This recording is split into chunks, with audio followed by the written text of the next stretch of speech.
Hello, everybody, and welcome to LLG Random but Real Stigma Breakers Conversation with Ash B and Tanya Parker. So I'm just looking at the names, and so Ashley Burton and Tanya Parker. Excited that you're here with us, and as always, we're here to talk about some different issues, including mental health and maybe some other topics. Today we're focusing on women's health issues. And as Danya mentioned last month, because we meet on every first Wednesday of the month, that mental health affects every aspect of our lives. And it actually does. And sometimes I don't think we think about that. We like focus on the physical part, but we don't focus, like, even if you're hurt physically, that still can affect your mental health. Or if you're hurt even emotionally, that could still affect your mental health. And so we want you to please like, share, and subscribe to this broadcast. We have noticed that a lot of people are watching after, like, you're not able to tune in live, but we appreciate everybody that's watching. And if you're not watching live with us, we still ask you to like, share, and subscribe. Please subscribe to the actual YouTube page. That's important. This is one of my passions, one of the things that I want to do in the future. And all three of us speak. But in order to honestly be monetized in the future, you have to have a certain amount of subscriptions. I have the watch hours, y'all, believe it or not. I have you only need 4,000 watch hours, and I finally reached that, but I don't have 1,000 subscriptions. I'm sorry, 1,000 subscribers. Most people who watch are not subscribing. You don't have to get the notifications. However, I do also want to put the caveat that right now, the topics that we talk about sometimes are really difficult, and a lot of people don't want to talk about them. So I appreciate you all for being open to us discussing this. One of the things that I want to read is scrolling at the bottom, but note that the statements of the host, myself, and the guests are our own opinions. Although we've worked in mental health or we've helped people in mental health, we are not acting as counselors or therapists during this broadcast or this recording. That's not why we're here. If you need professional help, please seek professional therapy if necessary. And if you need a referral, I'm sure either one of us would be willing to give you a referral to someone we know. I know I'm in therapy. I will give you my information. And if all of us have contacts with therapists. So we will give you that because we understand that it is important. But we want to make sure that you know that this is just our opinions, and we're just having conversations about what it is that is important to us, and that's breaking the stigma. In order to break the stigma, you have to have conversations. Like, your thought process is probably not going to change until you're educated about the things that are kind of out there. So that's why we're here. So now we got all that out of the way. It was something that I can't remember. I'll think of it. So let's just kind of dive in. I'll let one of you all go first. We're talking about women's issues today. I do have one question off the bat, because there are going to be some men that are watching this either on Twitch or on my One Senior Lady page on Facebook, and they're going to be like, why do I need to know about women's issues? I think it's important. One, because a lot of men love women. They want to be with us, right? But then they're oblivious to the things that kind of happen. So before we actually get into the information that you all have, can you all just share why you think men should actually watch this broadcast, either now or later? I think one, to understand what a lot of women actually go through, because being a male, you don't understand that. And we deal with so many different issues that people don't understand. And even as women, if another woman is dealing with it and you never dealt with it, it's hard for you to understand it. So they should understand everything, because it's mentally, it does affect you in certain different ways. I definitely agree with Diane, and I will also add that I believe that mental health, mental wellness is a community issue, and it's something that it is important for us to really be able to foster it. It requires community, so it takes awareness on everyone's part. So not even if you're just trying to love a woman, which there's different types of love, of course, but just if we're all endeavoring to break stigma and to collectively raise our consciousness when it comes to mental health, mental wellness, it's important for men to be aware of issues that maybe especially affect women and vice versa. So I shouldn't just be aware of things that might affect me as a woman. I should also be aware of things that I might want to look, I might see that might affect men differently, because we also understand that there are certain mental disorders or even symptomology that looks different between the sexes. So I just think, just in general, in order for us to practice true community care, that's important. Absolutely. I definitely agree with both of you all. So I will let, who wants to go first? You all can jump right in, and then I will share some of the things that I found in a few articles that I read that were actually surprising to me. I didn't know, and I'm a woman. So I'm still finding out, information myself. So it challenges you, especially, or challenges me doing things like this, especially because I don't ever want to get on here and be ignorant. You know what I mean? Like, I feel like it's important. I need to come with the same information that I would hope to receive. And who knows, something we say may save a life, or it might, at least enlighten somebody to get help if necessary. So who wants to go first? I can go first. I can just tell a story. Like, by the age of 24, and a lot of people don't know this, by the time I turned 24, I could no longer have kids. So at the age of 23, I started having extreme pelvic problems, pain and stuff like that. So come to find out, I had endometriosis. So by the time I was 24, I had to have a partial hysterectomy. And as a woman, that's hard because I had my two sons, but I still wanted to have more kids. And then sometimes you might meet somebody that doesn't have kids and they want to have kids, and you can't give that to them. So that plays a mental part as well. So I went through that, and during that time, I still have problems. So for years, I still had problems. So once I had my surgery, I had to seemed like every 2 to 3 years, I was going back having another surgery because I developed scar tissues and adhesions. So that would gravitate onto other stuff. So having a partial hysterectomy, eventually I had to have a full hysterectomy. Then I still developed scar tissues, adhesions, and stuff like that. And it was extremely painful. And a lot of people don't know it's painful. It kept me from dealing with work and stuff like that. And it took an emotional toll on me. So I think it was 2008, and by the grace of God, so 2008, I had to go in to go have another surgery to move the scar tissues and adhesions.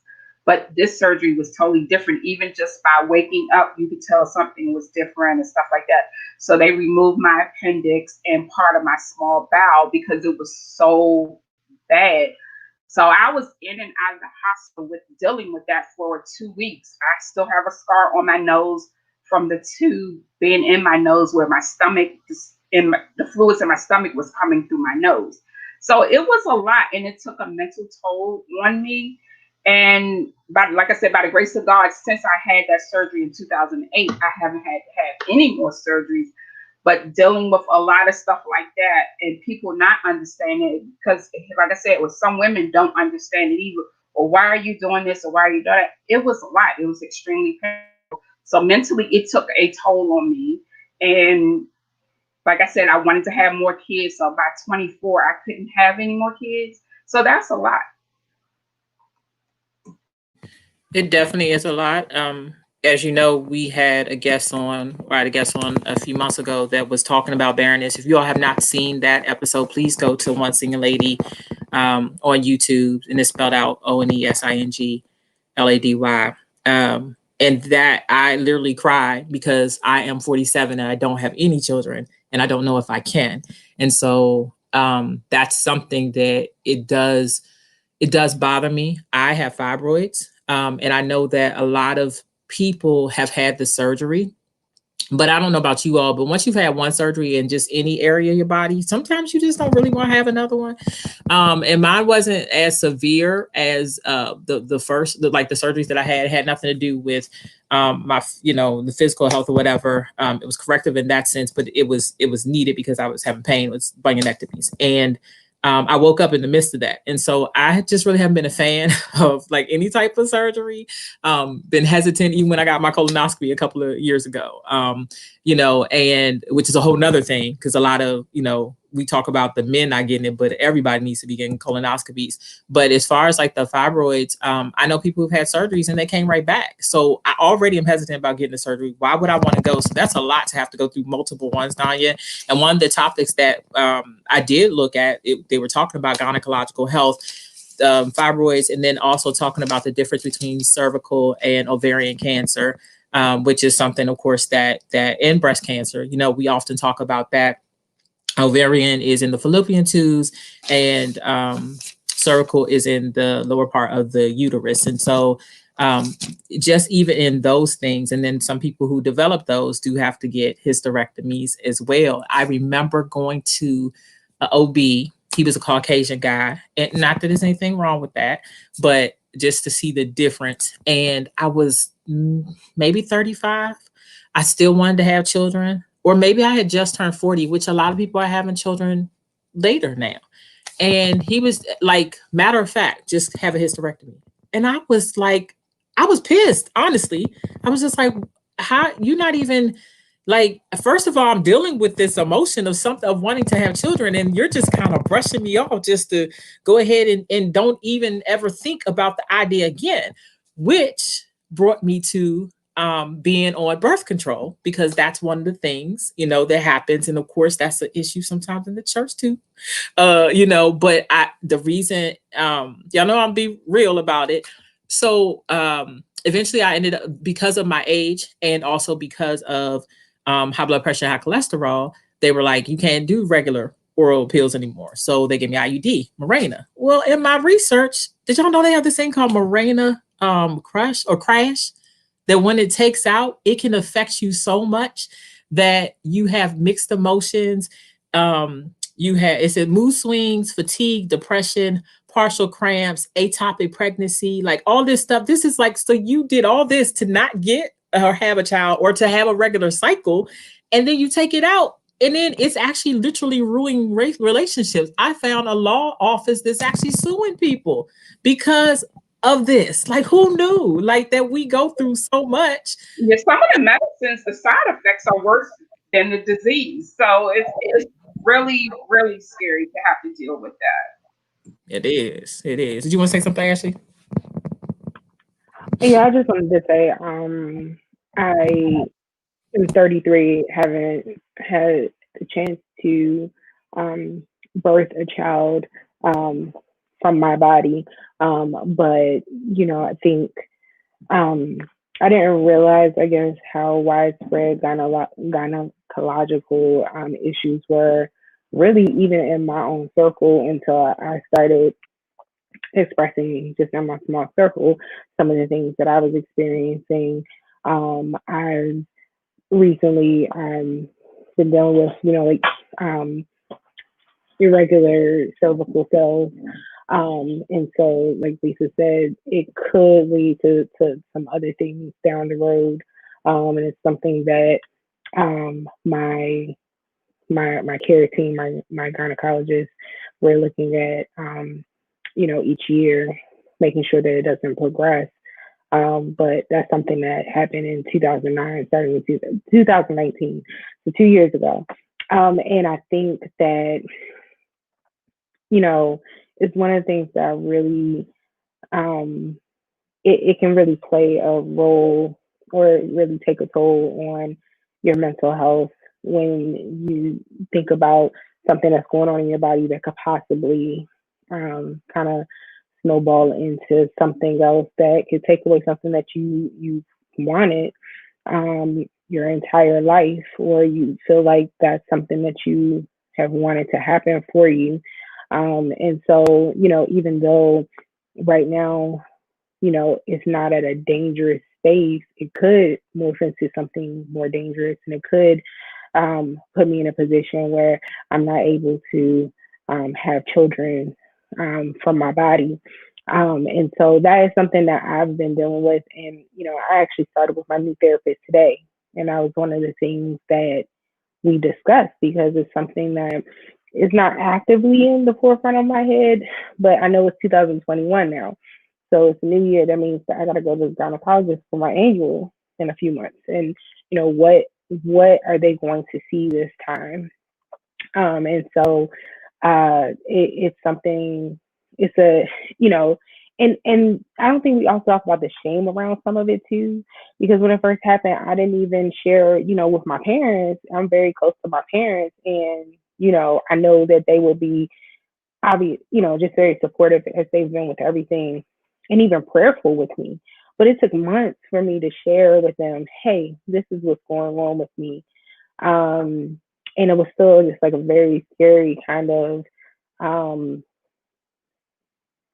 experience, just kind of shrouded in shame a little bit, because for a lot of us, most of our lives, we've been conditioned and socialized to believe a big part of our purpose and what should be happening for us and to us is wifehood and motherhood.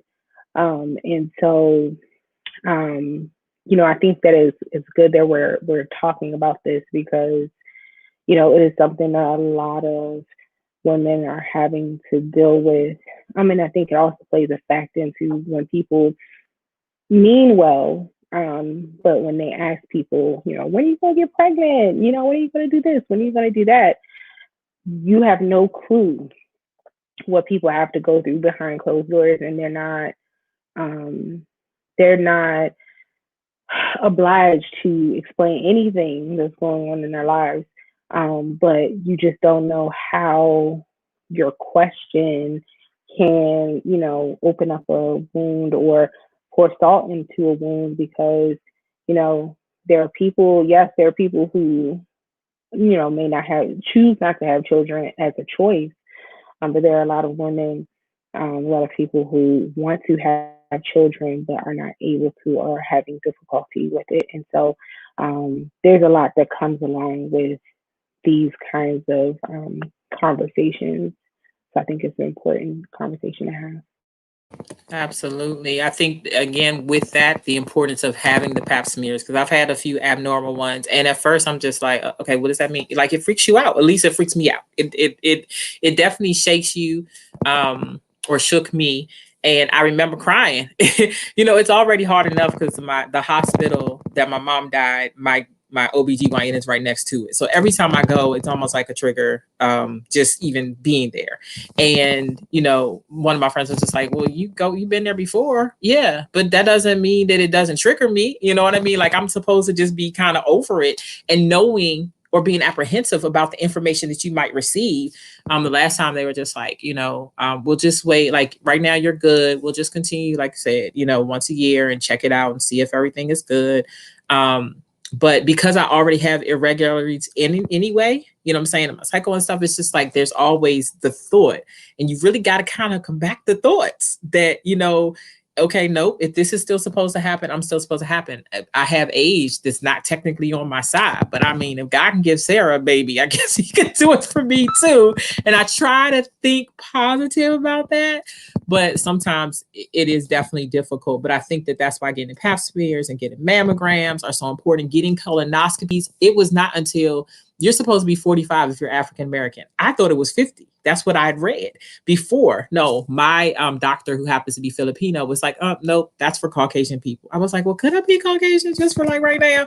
And not being, trying to be funny, but yes, being funny, because I didn't want to take the test. It was horrible. I don't care. Not the exam, not the exam itself, the medicine that you take. Everything that they say about that is absolutely true, in my opinion. It was horrible, and I'm not looking forward to having to do another, but I'll do it to save my life. So why do you think it is? Even let's just for a second talk about why people won't get the exams. I know a lot of men don't do it, but there's a lot of females who won't do it either. What do you think? I think it goes back to what you were saying. It's the thought. We're actually mentally putting things in our head that might not be there. So we're scaring ourselves personally. So instead of just going, then if they even find something, because like with me, when I did my first breast exam, well, not my first one, when I did a breast exam after I had a breast reduction, it was a different scope. So they was like, well, you have to come back because we saw something. But I forgot to tell them that I had a breast reduction. And that's what I was explaining to them. So you mentally, you prepare yourself for the negative anyway. And I think that's what we do. We mentally prepare ourselves for the negative instead of thinking the other way. And that scares us a lot in itself. And then if you have family members that had some type of issue, medical problems, you put that thought process in your head as well. So I think we do it to ourselves a lot. I agree with that. I also think that I don't think you talk enough about changes in your body, the changes that your body is supposed to go through. And I think we kind of push it to, well, when you get in your 50s and 60s, your body starts changing. Your body changes at least each decade, and more often than that. Like when you hit your 30s, things start to happen to your body, and then you notice in your 40s things start to happen, and I think that, a lot of us kind of have one. I mean, obviously there is kind of a general, we can't talk about this without acknowledging that there is a general kind of mistrust within the African American community with the medical and industrial complex, and for good reason, right? But aside from that, I think that a lot of us kind of take with our health this, like, if it's not broke, don't fix it. So, I go to the doctor, and I'm kind of in a position right now where I gotta go to the doctor on a regular basis. But even before then, I would go to the doctor. You know, I wasn't crazy about doing it, but it really had to be something in place, like having to do, when I was in the classroom as a teacher, I had to get a yearly physical so that my doctor could sign off on it. I don't have that job now, but now my health requires for me to go to the doctor. We kind of have this, like, if I'm not experiencing anything, if nothing's hurting me, if nothing's, killing me, if I'm not like dying, you know, actively dying, like where I'm feeling all these major symptoms, it's like, everything should be okay. And this is one of the things that I know I have to combat with my fiance. He's like, well, I've always been, not always been, and it's like, always been doesn't mean much as you get older because your body changes. The ways in which your body was able to adapt when you were younger will change over the years because the body can take but so much. We put our bodies through a lot, or just even small things like not wearing coats and things like that. Our immune systems are only going to do but so well. After a while, we're going to start seeing the effects of all those years of just like really trusting our bodies a little too much. And so I think we just kind of, if it's not something that's really, really bothering us, and even, when things are bothering us, like I need to get my wisdom teeth taken up right now. My wisdom teeth are shifting my teeth at this moment. I put a phone call into the dentist. I did. But I say that because I knew 2 years ago that I needed to get my wisdom teeth taken out. But I was like, well, doc, I ain't really got the money right now. So till it starts killing me, then now it's killing me. I mean, it's not actively, but I have days at a time where my face is just in pain because I know I need to get my wisdom teeth taken out. And it goes into my sinus. So if I'm experiencing any type of sinus pressure, my teeth are just like, hey, girl, we're here. So, I think we just feel very comfortable in, trusting that all is well. And, I don't think that we should be going to the doctor for every little thing. I mean, if that's what you want to do, but it's like at the same time, you want to make sure it's like a car, right? You can go without getting your tune-ups and things like that, but your car is going to eventually break down. Is a much more effective way to deal with your body as to just make sure that you're doing those kind of those tune-ups, those maintenance, so that it doesn't get to a point where your body is completely broken down and you have to do much bigger things. So, So actually, to piggyback off of what you're saying, so I'm a diabetic. I have fibromyalgia. So dealing with those different things, and I have severe back pain. So maybe 4 years ago, I can notice like if I'm typing, I have spasms. So I was having a spasm also with speaking. So I put it off. Like I'm going to the doctor. If she say anything, I'm here for just that one thing. I'm not here to talk about my diabetes. I'll joke with her. So I kept putting that part off and mentioning it to my doctor. So it would happen once every blue moon. So with me going out in public and speaking, I could see that my speech would be kind of slurred. So I still kept putting it off, putting it off. So finally this year, I said something to her because it started progressing. It started getting worse. Went to a neurologist, and a lot of people, my family just finding out. A lot of people just find out. So I found out I'm suffering from seizures. So when you hear seizures, you're thinking epilepsy, convulsions, this, that, and other. So I'm having seizures on both sides of my brain, which I didn't know what was going on. But I'm glad I did say something because now I'm taking medicine for the seizure and it's helped. That has helped. But it's like I put that off for so many years because I'm dealing with other things, my back, the arthritis, my diabetes, but me pushing that off. And then I'm on so many different medications. You don't know if that's a side effect of everything. But that's the thing. Now I'm learning to stop putting things off because you don't know what's going on. And then I'm having a side effect. So they were like, well, it could be one of your medicines that's making you do that, being a diabetic as well. And I'm on insulin. So that was one of my biggest things. Like you said, 2 years you put off. I put mine off for maybe 4 to 5 years about actually mentioning that to my doctor. Well, that's a lot. We just talked about a lot in that little bit of time. So like one of the issues I was going to bring up is autoimmune, which you both kind of addressed, where this is another thing, I guess. So skin irritation, vertigo. They talked about, you can have less sugar, less fat, try to reduce your stress and reduce the toxin intake. And like y'all, well, you probably can see it's not as bad as it's been, but I have adult acne. I absolutely hate it. And I remember I've shared this before. I was dating a guy who I also, after my mom died, supposedly because of stress, I started to develop eczema. I'm just like, oh my gosh, how many more things? My neck was super red and I mean, I'm light skinned, but I've never seen such red. Like it's like the live. It was like the numbers up in the corner that you see, 27 minutes. That's how red my neck was. And so I usually get it all around here and in the back. At that time it was in the back. And my friend was like, Lisa, that sounds like eczema. I was like, no, it's not. I don't have it. Like I never had it. And all of a sudden I was just like, oh my gosh, it's another thing. And so I remember I was dating the guy. He was like, what's wrong with your neck or something? I don't need to hear that. And if it was something that I could do to just, don't you think I wash, I shower, I scrub off. If I could scrub it off like this, I can deal with.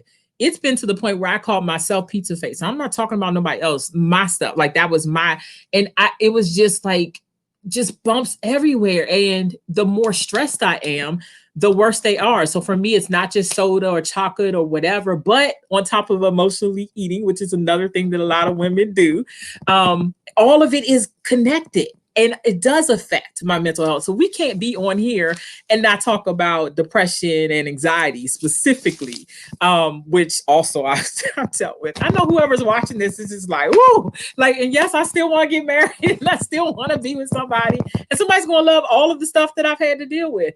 But what do you all feel about any of those, either the autoimmune or either, depression, anxiety, or if you've had to deal with any type of acne or skin irritation? I had hives too at one point. I have the vertigo, so. Oh, you do? Okay, so talk about that. I agree with you because it's like sometimes, and I've been going through my emotions lately, and it's like, okay, something has to give at some point, and then everything that's been going on today is a stress. I'm talking to my sister friends. One of them says she's crying. I'm crying because it's like, what do we do? So that's another added stress on top of what we're dealing with now with pandemic. So then we're dealing with this, and we still have another step to go because you got to worry about the inauguration. So it has been a emotional roller coaster, and it can cause so many things to flare up, and a lot of people don't realize that. So my back has been hurting. I've been having the migraines because I'm emotionally stressing myself out, and it's like I'm learning actually to learn how to separate things, that certain things you can't control. You can control your own emotions with dealing with things. So I've learned, especially last year, how to try to separate things that like I said, I can't control. I know what I can control. I can only control my own emotions. Sometimes it does get hard. And then running a foundation is like, people don't realize when I talk about the foundation, it's another trigger because I'm talking about my brother, and to realize why I am here at this point. So I'm learning how to separate a lot of things, and that helps with your health as well, that mental aspect, because people don't realize your mental controls everything else. Whether you want to realize it or not, it controls everything else. Like you said, the stress, your stress, it causes certain things, the headaches or whatever. So once you get control of your mental, you can pretty much try to control everything else. That's just my opinion. Yeah, I definitely agree. All my life, I've had sensitive skin. So when I was a baby and a child, I had eczema. I grew out of that, thankfully. But when I was 7, I fell down the stairs and hit my face. Um, and so most people may not recognize upon first glance, but this cheek is a different color than the rest of my face. So generally, usually, like when I'm going to be on camera, I'm speaking somewhere, I wear foundation or at least concealer to try to even out a little bit more. On days where I'm not even either I don't feel especially insecure about it, or I don't have the energy to do that. I'll throw on some lipstick or something. I feel better when I wear my glasses because it kind of, to me, in my head, I have said that it, takes um, the attention away from that. But I have remembered specific times as an adult where people who have seen me for days and days on end because they with me, and the day that they notice, and they're like, Ashley, what happened? Was working with in Fairfax County, and this sweet older lady, Ms. Moon, God bless her, sweetest woman ever. And I guess that day it was prominent for whatever reason. She noticed. She said, "Ashley, I just want to ask, like, did something happen to your face?" And I'm just like, "Yeah, like I fell downstairs." So like after I fell down the stairs, I was 7. They diagnosed it as rosacea, which was incorrect because rosacea tends to be on both cheeks. And it tends to, yes, there's discoloration, and in white folks, it tends to be red, and in us with melanin, it tends to be darker. But there are some other key characteristics that just didn't line up. And so I remember when I finally found an African American dermatologist 3 or so years ago, she said, when I told her that I fell down the stairs and that's when it happened, she said, these are probably dead skin cells. The trauma from the fall, since you hit your face, caused those skin cells to die, and they just haven't recovered. And so there have been times I was prescribed like a whitening cream to help lighten it up. And I would go through it, religiously putting it on. And at a certain point, I'd just be like, it's too much. I don't feel like doing it. But I have gone back and forth with, that being something that has caused me to feel a bit insecure. And, it's a struggle. I also went through something with my anxiety in 2019, which was like 2019 was the year that felt personally for me like how 2020 felt for the world. Like personally, my world was just tossed upside down. My anxiety got so bad in 2019. So when I get stressed, I do tend to sometimes have breakouts on my face. And it will be especially bad on this cheek because there's already a traumatized area, for my face. Um, and because I was so anxious, I was picking at my face, and I would literally pick at my face until it would bleed. And so that was one of the things that I had to talk through in therapy. And we even discussed maybe possibly putting me on medication. We ultimately opted not to, because we put some other things in place to kind of help me, keep my hands away from my face. Like, that was the main goal. Like, okay, de-escalating my anxiety to a point where I'm not picking at my skin. But those are things that, and I was 31. Like, you think about telling kids, don't pick at your skin. Like, my son Romel, like, when he gets anxious, he bites the skin on his finger, and he's bitten it so much that it's discolored. And these are things that, a lot of us deal with. And I think historically, for a lot of us, growing up, your mom generally didn't want you to suck on your thumb or anything like that. But the ways in which we teach kids and ultimately adults how to deal with that, because a lot of times that's a soothing technique, right? So that's something that we do to kind of soothe, help us to become comfortable.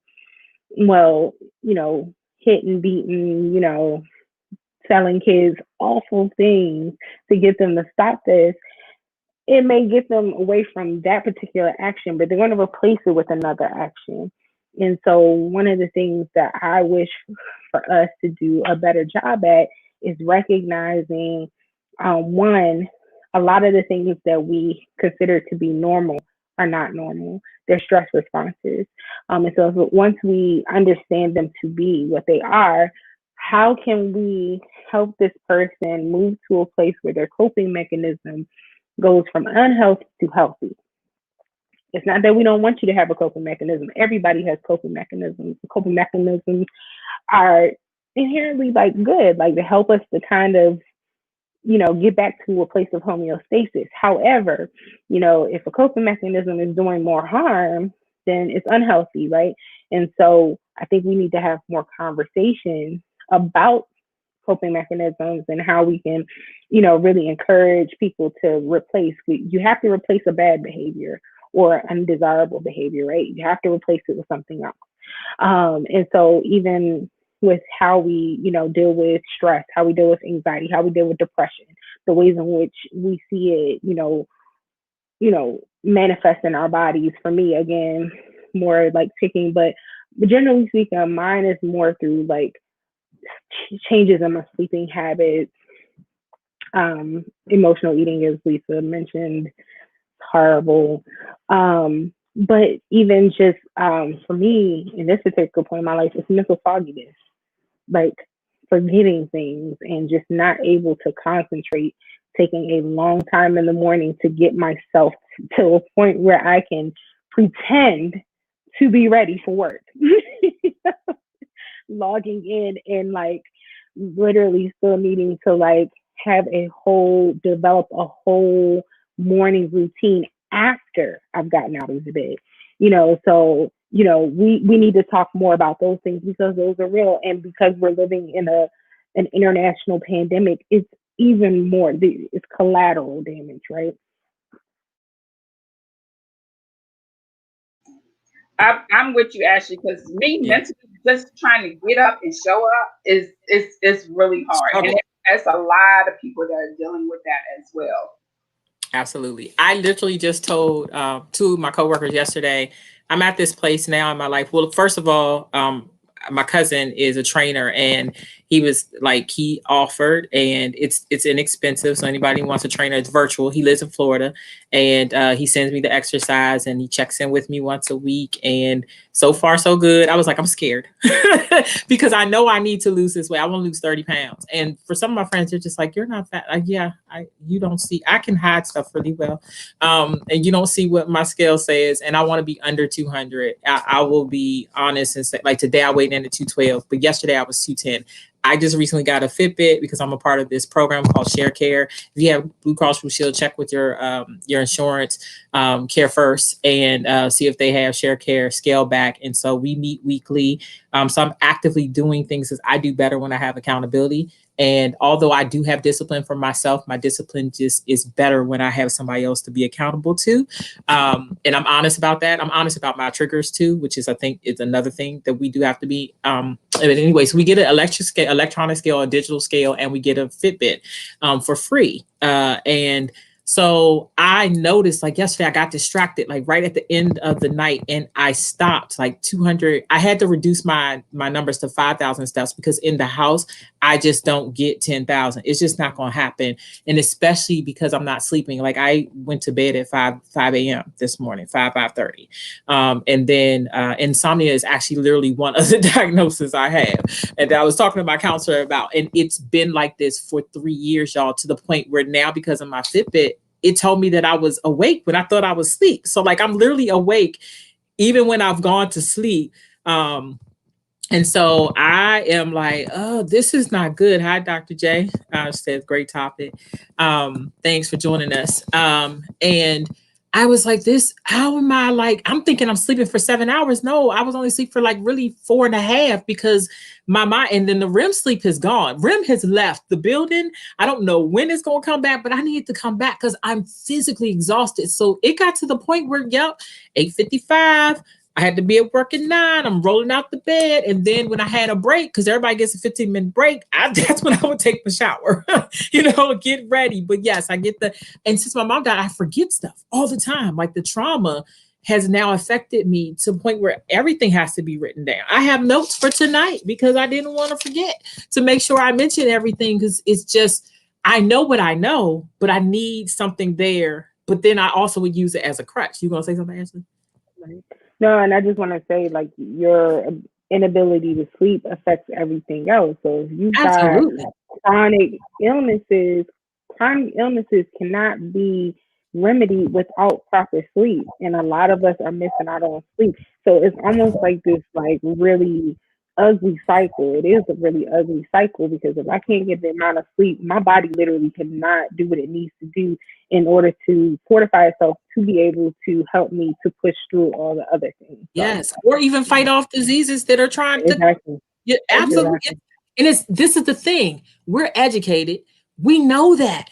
And still yet I have not been able to change it. So it's very frustrating. Education doesn't make you sleep. You know you need to sleep. It's not going to help you go to sleep. Like, I know that I need to go to sleep, and your body's going to be like, okay, girl, let's go to sleep now. That's and then toss and turn the whole night. Even if I get into bed, like turn everything off, nothing's on, and I'm still like so restless. So I was like, I might as well stay up, and I started working on. I have to speak this Saturday, so I was like, I'll start working on my Canva presentation for that. Go on, Danya, you gonna say something? Yeah, because I post on, like, if I'm up at 2 or 3 o'clock in the morning, I'm posting, and then so many other people saying, "Oh, I can't sleep either." It's happening to a lot of us. Yes. Absolutely is. It absolutely is. So I'm learning a lot, from the Fitbit that I didn't know. I knew I wasn't sleeping, but I didn't know how bad. I knew I didn't have any REM, but I didn't know that I was literally awake when I thought I was asleep. That's news for me. And also getting on the scale every day. A lot of people don't want to do it, but it's helped me because I now know, okay, yep, you're 2 pounds heavier because you ate this, this, and this. But if you didn't eat that, because yesterday I was also like, just eat it, like cheese and like I had eaten dinner. I don't know. It was just, and sometimes it's not that I'm hungry. It's the anxiety or just the emotions. I'm dealing with so much right now and trying to and not that people aren't, but like you said earlier, Ashley, for your 2018, like this has honestly been my life. So now people realize in 2020, they got to realize what I've been kind of dealing with my entire life of just stuff being unsettled. The financial things, which you also, I think we kind of touched on. One of the reasons that I had so many different issues is because it was a time when I couldn't afford to go to the doctor. I didn't have insurance. And here I was with a master's degree, but not a full-time job that would pay me benefits. So I couldn't even go. So yeah, I get irate when people say, oh, I didn't go to the doctor, but they have insurance. And it's not because I didn't have the money, because I also had insurance and didn't have money for the copay at one point. So I know both sides of the coin. So I'm like, you have insurance. I think another stressor is when you were talking about, just your fiance, like when I was dating somebody who wouldn't go to the doctor. And I'm just like, I wish I had insurance. You have the ability to go and you're not going. That stresses me out, which causes me to emotionally, all those other things that I just spoke about. Yes, what are you going to say, Ashley? Oh, that's true. I mean, I remember we were maybe like 2 or 3 months into dating, and he was like, "Oh, my chest." And those of you that don't know, my dad had triple bypass surgery in 2019. And the reason why it was able to be caught when it was caught was because he listened to his body. Now, he didn't go immediately. He thought that he had pulled a muscle in his chest because he does work out with a trainer 4 to 5 times a week. He thought that, they started a little push up regimen. So he thought, he was doing too much. Come to find out, two of his arteries were over 85% blocked. And the cardiologist, when he got finished doing the assessment, he said to my mom, like, I don't know how your husband hasn't dropped dead. Like, looked at my mama's face and was like, I don't know how he's still here. This is bad. So, for me, that was a trigger because I was just like, oh, you having chest pains? Let's go to the doctor. Like, once you have trauma like that, and you understand that, Lisa, and I know you understand that, like, once you have trauma, you just like, oh, wait a second. If I have a chest pain, it's all over. We going to patient first, like, cause at this point, like, I know that is something that,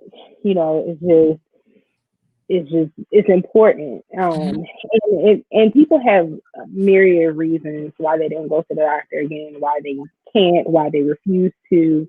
And that's something that I think with more education and with a better healthcare system, I think a lot of people will be a little bit better about that. But there are just so many things, so many ways in which you kind of just don't recognize that, the trauma that you've been through affects who you are, how you even interact with other people. And it's hard. One of the things that my new therapist said to me today was that, because I was telling her, my starting point was obviously 2019 because that's the most prominent. I feel like, I was actively, and this is a trigger warning, I'm about to bring up suicide. I was actively suicidal on New Year's Day, 2019. And I knew I was planning to go back out of here. And all I could do was go to sleep to get past that point. My parents went out to go to the store to get some more chitlins. My mom cooked chitlins on New Year's. The only time she cooked chitlins and she didn't have enough. My parents went out and I was ready to go. And all I could do was lay still and just go to sleep to get out of that active state because I knew at that moment, like, if I didn't, it was not going to be like I was ready. And so that when I talk about my life, it's that pre 2019 and there's post 2019. And one of the things that my therapist was saying today was that sometimes when we have to live in a constant state of grief after grief after grief, we restart the grieving process when something else happens. And so that keeps us constantly in this like cycle of, compounding and just starting over. And that can be hard even when you're in a season. Like right now, I'm in a season of great happiness. I'm grateful to the Lord for that. But there is like that residue of like, when are things going to start falling apart again?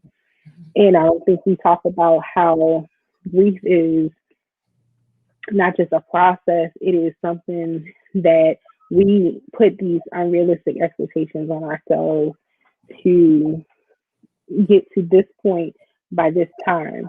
And that there can be so many things that happen that can restart the clock on grief. And that grief manifests itself a lot of times, most times through our physical. The things that we experience in life may be because of bad decisions, but the bad decisions could be because of grief. You know, if I'm eating like crazy and I don't care, I'm emotionally eating, I'm putting myself in a position to be more prone to having chronic illnesses like diabetes and high blood pressure. And, you know, but it's a compounding kind of thing. And I think that we need to really look at our understanding of how we talk about what people have had to go through, how the clock restarts on those things, and the effects that they have. Because what happens is, I think that people, you know, to Lisa's point, people are not able to be honest about where they are about things because, oh, that happened 2 years, like your mom passed 3 years ago. You should be past, you know, or you should, after your brother passed 2 years ago, you shouldn't be. Now, some things, again, like I said earlier, some things are unhealthy. We want to move past the point of unhealthy to healthy. But at the same time, there is very little control you can have off of something or someone or some happening triggering another wave of grief. And so I think that that is important to talk about with health as well. And I think that women tend to hold things more internally, more so than men, generally speaking, which is why, you know, we're more prone to have things like heart attacks and things like that because we are holding a lot of what we have to deal with, a lot of what we have to, you know, do. We're holding all of that stress and all of that in our body. And we know that the body keeps score. Mm-hmm. Ashley, I gotta go back what you were saying, like with the time frame and all of like that, because I've gotten that where they say, well, your brother passed 26 years ago, but that was my best friend. And there is no time frame for grief. And things that I've gone through, things that have happened, I can't blame anybody else. I have to blame myself. And a lot of it was trying to cope with that grief because one thing I really didn't deal with my brother's death. And when I started going to therapy, and I think said this at your church one time when I spoke, I finally had to admit to my brother, I was mad at him because you left us here to try to figure this out. And I'm trying to figure this out. I have two sons that were 7 and 8 that were like your little brothers that I had to try to figure that out for them as well, to try to explain that to them. So the whole time, all of us trying to figure this out, and I'm not figuring it out. I'm holding it all in, and that grief can hurt a lot. It could take you through a lot. Being in different relationships, financial means, and stuff like that, and it can really throw you off. And I had to come to that understanding. That's what it was. And now I just got to figure out how to deal with it, what I need to do, not to keep coping with that, the bad stuff, try to get to the good parts. Yeah, I appreciate both of you all sharing that. I got to try to get this in like the little bit of time we have. One, I think you're both beautiful. Actually, it's interesting because I've always noticed the mark, but I thought it was like a birthmark. It didn't matter to me. Like I always thought that you were beautiful anyway. Like, you know, I look at people who have really nice skin. I'm like, dang, why can't I have that? Because my mom was like almost your complexion and she had beautiful skin. And I'm like, oh, I wish I had that. So, but not in a, you know, like the envious way, like real envy, you know what I mean? Just like, ugh. But one of the things, a few things you all said, no, it is no timeline on grief. It's going to be there until it's going to be there. But there's a difference from, and I learned this through griefshare.org. Y'all check it out. I tell everybody about this. They were so helpful to me, from moving on and moving forward. Moving forward means you're progressing and you're doing stuff. So yes, we may still be grieving, but we're not supposed to be stuck in the same place that we were. When you're moving on, it's just like you're telling people to kind of get over it. And I was telling somebody that, and they were like, isn't that semantics? Nope. Like sometimes we say words and we do things, which is another thing that I actually wanted to say. I said stuff on here live because we're live, and sometimes it comes out because we're live, but it's not necessarily really what I meant. So I would rather you, if you care about me or you know me, to ask me directly what I meant by whatever.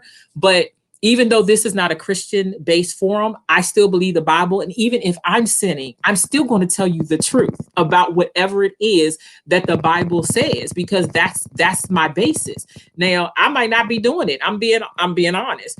All the stuff that I should be doing, but I'm still going to tell you what it says. So I would rather have a conversation about that. And when I started out earlier, I was just like, if I can't tell you, I've been telling people I'm okay forever. I'm not okay. And if you ask me how I'm doing and I say okay, 9 times out of 10, I'm lying to you. But I noticed that people really didn't want to hear what it was that I had to say. So I just adapted okay because it was normalized or cool. And, Dr. J, I'll shout her out again. I do it. She'll be like, you good? Like, for real? Are you really good? I mean, although we're coworkers, she also has a background. She's a therapist too. So she will ask me directly. And I'm at the point where, especially Ashley and I will text each other. And I'm like, I'm not okay. And I don't expect for anybody necessarily to do anything. I'm glad you didn't take your life on December 19th, 2019. I would have been pissed at you. I'm being honest because I love you and I know the struggle. We talked about it. So y'all two know that I'm always here for you. I don't care what I'm going through. Like, call me. I'm probably up anyways. It's not like you're gonna wake me up. Let's talk about that. Let's be there. Let's talk to each other and help each other in this process. You know what I mean? So so that we don't have to be there, and just know that because we're talking about this, Satan is also going to try to come attack us even more. So we gotta stand together, with this. And so I did want to bring. We can't be going through COVID and the pandemic without bringing this last statement up. Osteoporosis, that's another one with the weak bones that comes up. I read this article on Vox, VOX, and it was talking about long-term coronavirus issues. And so some of these I know from one of my friends who's going through it now, who has long-term effects. And I look at her, I'm like, she was a walking health guru. So for her to be going through so much, it really opened my eyes, which is why I stayed away from so many people. Because I'm high risk, and then I have elderly relatives I don't want to also infect. And so it was saying, I didn't know this, it can have menstrual changes. Did y'all know that? Like, so usually people that who have diagnosis with COVID, as they get closer to their cycle, it affects that. Worse symptoms, they have worse symptoms, closer to that. They could have pulmonary problems, like literally, which is one of the things my friend is dealing with. When I read this, I almost had to try not to cry, but it could lead to clotting, which leads to amputation, because, or it could lead to a stroke or a heart attack. These are some of the long-term effects. I mean, but you can have those things anyway because of stress, and one thing can kind of lead to something else. So we just have to really be aware of our health. Like, this is the beginning of the year. A lot of people make resolutions. I don't really make a resolution. I'm trying my best to make a lifestyle change. I don't want to always say for the rest of my life I'm an emotional eater. And sometimes I'm not. Sometimes I'm good. Like tonight I cooked, I'm gonna eat my dinner and that's that. Hopefully I can be done after that. And if I had a regular schedule, I probably would not have as much issue eating at 1, 2 o'clock in the morning. It was to the point where a couple of weeks ago, I was eating breakfast at 1 and 2 o'clock in the morning because I hadn't eaten. I got up at 3 or 4 because we were on break, right? So I guess that was last week, whatever. And then I would get up at 3 or 4 in the afternoon. And then by the time, I ate, it was time for me to eat again at 2 or 3 in the morning. And so I would eat and then I would go to sleep. So I was still sleeping 7 hours, but it was during the middle of the day when everybody else was doing stuff. And so, my body has to be regulated. And I used to work nights too. So sometimes it is necessary and that will happen. But I think the things that we've discussed, there's so many more, please educate yourself. Whether it's your issue, whether you have similar issues like us, yes, lifestyle changes, absolutely. And so, please just educate yourself. It's really important to do the research. We have Google at our fingertips and we can find out anything that we need to find out. And even if you find out scared, try to find someone that you can talk to that's going to be there, through it. I still cry about the possibility of might not being able to have children. And as I get older, I don't even know if I want to anymore because who wants to be chasing around somebody when you're 65 and 70, a little 10-year-old, you know what I mean? So we all have our things. We don't know, what God has in store for us, but I do know we're not alone. I know we're not alone. And with that, I want you, please, Danya, if you could go first, just say your social media information so that people have it. I'm not going to type today. It's probably It's fine. So the name of the foundation is called the Rock for Life Foundation. You can find it on Facebook and Instagram under Rock for Life Foundation. My email address is rockforlife@yahoo.com. Phone number is 240-719-1644. okay. Thanks, Danya. Ashley. Yeah, you can find me on Instagram. My personal Instagram is aburton214. My brand's Instagram and Facebook information is Mastering Mind Matters. And you can go to masteringmindmatters.org for more information to contact me. I think that's it. Yeah, thank you. Okay, and then just so you all know, we actually do speak as a collective. We will come out. My book agent Starling will handle that. So this is how you can reach us. But if you go to either one of our websites, this information is or should be posted there as well. And if you want the Stigma Breakers Collective to come to your event, a church event, or I don't know, party, whatever it is, we'll come and speak virtually right now. You know, we'll have to talk about the physical stuff. But if, you know, we'll see. But also individually, we're also available to come out and speak. You all know y'all can find me, LisaLGilliam.com. Please, please, please. I have a CD out. I'm actually trying to finish. Once I sell these actual physical CDs, then it'll just be digital. And so you all can support me that way, LisaLGilliam.com. And then again, please like, share, and subscribe to this video. Well, this, I should say, website. I meant to put this out there. So solo.2/one singing lady has all of my links. Someone told me about Linktree, and when I looked, I found this. This deals more with music and speaking. And so it was just easier to put all of my links. So if you could visit that, you can find me. If you like to stream, you don't want to buy the actual physical CD, you could do that. That would be awesome. It's really important. I think one day I'm going to talk about the effects of not support or non-support, because it really does. I don't know about y'all, but it can bother me sometimes. And then for you all that are into essential oils, I mentioned that doTERRA.com, so you can also visit me there. But that link is on my website as well. Deandra said, thanks, ladies. Great discussion. I'm sorry, Denise. Sorry, Andrea. Thank you so much for being a part of this, Ms. Denise. And for those of you who didn't comment, we appreciate that you were a part of it as well. We can't do this without you. I'm thankful, even though I know some people, you know, are not necessarily saying anything. I do know that you all watch because I see all the stats after the fact. And so we thank you for watching. And if I don't get any more people who want to speak after the 20th, then we will only be doing this as a Stigma Breakers collection on the first Wednesday of every month. If you subscribe, then you'll get a reminder of when we're actually going live. And this is on Twitch. So if you have a Twitch account, follow me there, One Singing Lady, and also on my my website. Facebook page. It is actually on my website too, but it's on my Facebook page, One Singing Lady, and we do that live as well. So thank you all for coming out. Did either one of you all want to say anything else before we leave? No? Are good? All right, so One Singing Lady out. Go on, Ashley. No, I was just saying, great discussion. Thanks, guys. No, thank you. All right, you all have a wonderful Wednesday and Happy New Year. Happy New Year. Yes. All right. All right.